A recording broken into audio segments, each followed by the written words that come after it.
Hey guys, John here. This is my first video of my rotator cuff surgery.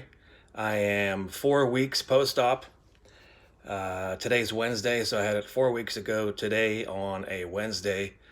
I tore my supraspinatus rotator cuff tendon in the left shoulder. It had a full tear. It was a complete tear. And the way I did it, I was just, I had my shoulder and arm in an awkward position, and I was putting it, of course, I was putting it in a weird position, and I just gave it enough torque, and it just popped and went. And I truly feel that it's one of those things where, through life, we all have a lot of wear and tear on our joints. And me, myself, personally, a lot of wear and tear on my joints, my muscle, tendons over time, lifting, working out, training myself, training other people. I did personal training for many years. I worked outside doing a lot of manual labor over the years. So it's going to get a lot of wear and tear. I just turned 48 years old. But again, on the same point, I just try to stay in shape now with my exercises. I truly believe that throughout your whole life, if you take good care of yourself, stay healthy, stay in great shape, it definitely helps with the healing process. So I gave it enough torque and it popped. It just completely tore the supraspinatus tendon. And they said it was, the orthopedic said it was like a 2 centimeter retraction. And it happened the end of April. This is now early August, and I had my, I waited a couple weeks, like 2 months, whatever it was, for the surgery. I got an x-ray first. They didn't see anything, even though all the bone, everything was still in place. There was nothing broken. Everything looked healthy. So, of course, we had to get the MRI, but I knew there was something wrong because it was something that I never felt before. When I tore it, I mean, something popped and it just stung. It almost stung like there was 1,000 bees at my shoulder just stinging me. And it was a pain that I've never felt before in my life. So it stung so bad, it caught my breath. I mean, like I couldn't breathe almost for about 20, 30 seconds. That's how bad it hurt. And I just held my arm. But, and after a couple of weeks, the pain started to go away a little bit. It was a point where I couldn't hardly move it. I mean, I could rest it on the armrest while I was driving. I still drove and everything and was fine, but I just knew there was something wrong. And it just wasn't. It wasn't. It hit a point where, so that the pain was going away, but something was still wrong. It just wasn't getting better. I wasn't able to do certain things. I definitely stopped going to the gym. And doing certain activities, and so the X-ray was okay, and then of course we lined up the MRI, and it said that the supraspinatus was torn completely in half, and so the orthopedic surgeon, it's important you have a good doctor. He checked it out, and he definitely said since it's healthy, it doesn't retract and atrophy too much, he'll be able to go in there and grab it, pull it back to the bone, and sew it back down and get it back to normal. And that's what I wanted to do. I definitely wanted to get back to being 100%, doing all my activities, back to work, ride a bike, back to the gym eventually, hit the weights. But now I'm definitely going to focus on, less pushing and pulling and more getting in actually both shoulders, because my right shoulder's bothering me too, but it wasn't nearly as bad as the left shoulder. But over the years, even in the last few years, I've noticed my shoulders have just bothered me a little bit here and there, and it's almost like you knew something was happening or something was coming, but you just try to prevent those injuries. And I just had my shoulder and arm in an awkward way, and I torqued it enough, and it just popped.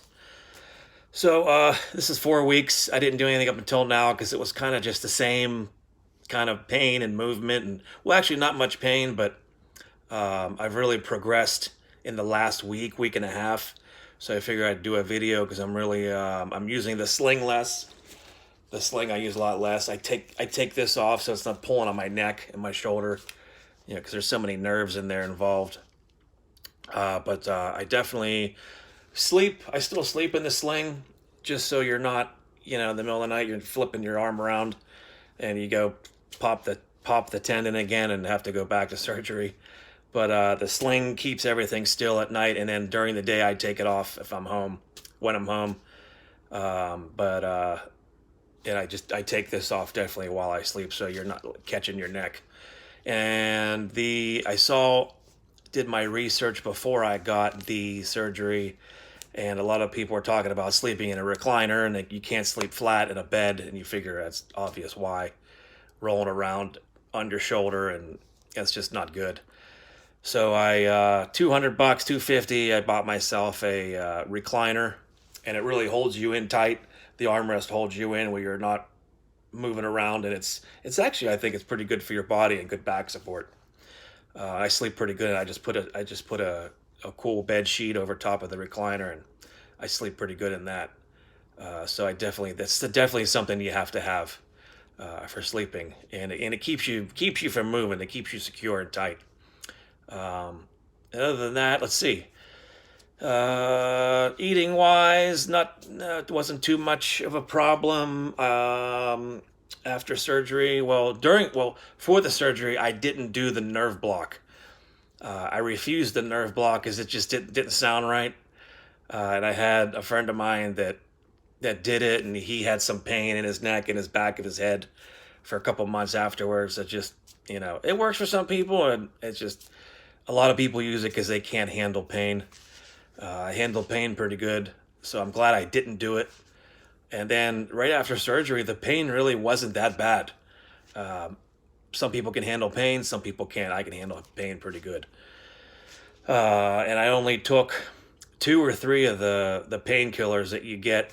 After surgery, you go to the pharmacy and get your painkillers, and it usually only takes an hour or whatever to take effect. And I only took 2 or 3 of those.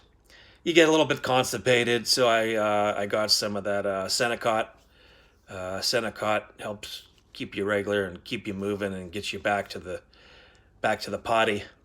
And then after the 2 or 3 days, or 3 or 4 days later, I was fine. Stopped taking any pain pills, any Senecot, any whatever that stuff is. So I was back to normal probably in 2 to 3 days after the surgery, and I did have to take a lot of pills, and as long as you can avoid that, that's good. Let's see what else.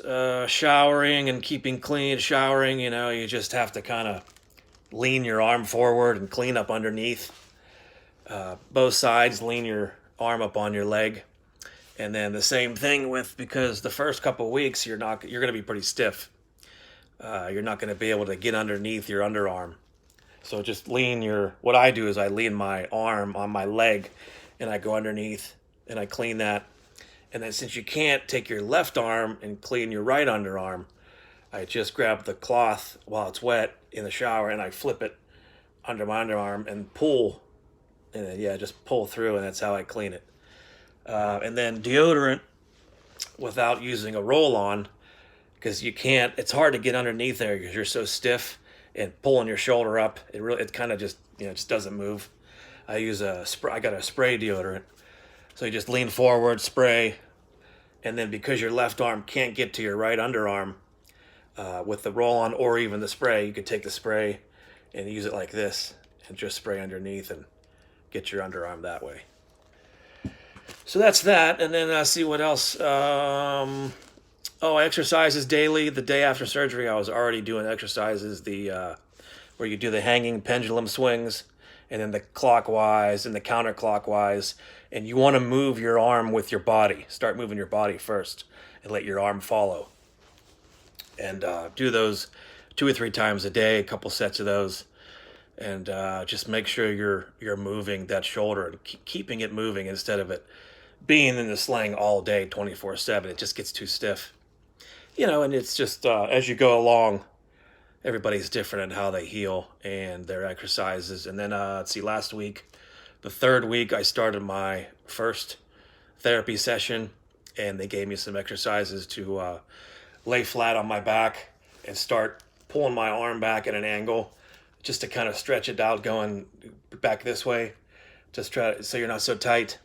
And then a baseball bat on an angle where you let your elbow lay on the ground and you let the right side of the baseball bat push back, and it's going back this way also. And then there's another one where I grab my hands like this and pick them up high and start pulling them back. So it's very, very important to get those. I started in the middle of the third week last week, and I do those every day. And I notice now every day, that's why I haven't done a video up until now, is because I've really been making a lot of progress this past week and a half, especially with those exercises. And then like every day, you just feel like you can move it more. So that's coming along good. I'm healing pretty well. Like I may have said before, everybody heals differently. Everybody takes pain differently. So it's definitely, but the surgery, I definitely had to get it. It was just, it was one of those things where I wanted to get back to 100%, and you had to. It was just so unstable. It just didn't feel right, and there were certain things I couldn't do that I want to be able to do. So I look forward to the next couple of weeks, implementing more exercises, getting stronger. The sling, I hardly wear it during the day, and you also want to do some, just like curls, get your elbow more flexible. Get some work that elbow a little bit. Definitely want to try to stay as active as you can. I'll go outside and I'll walk. Of course, I'm not back to work yet. I should be back to work soon. But the 4-week sling, I'd say it's pretty true. Again, everybody's different. There's now I'm using it less and less. I mean, I have it on just so I can show you guys what it is, and I got the thing at the end where you squeeze. Instead of having a ball, you squeeze that. Keep your strength in your hand and in your fist. Let's see what else. Yeah, so 4 weeks, and I'll try to make a video after this 5 weeks, 6 week, and let you guys know how I progress. And I'll see you in the next video. Thanks for stopping by. Later.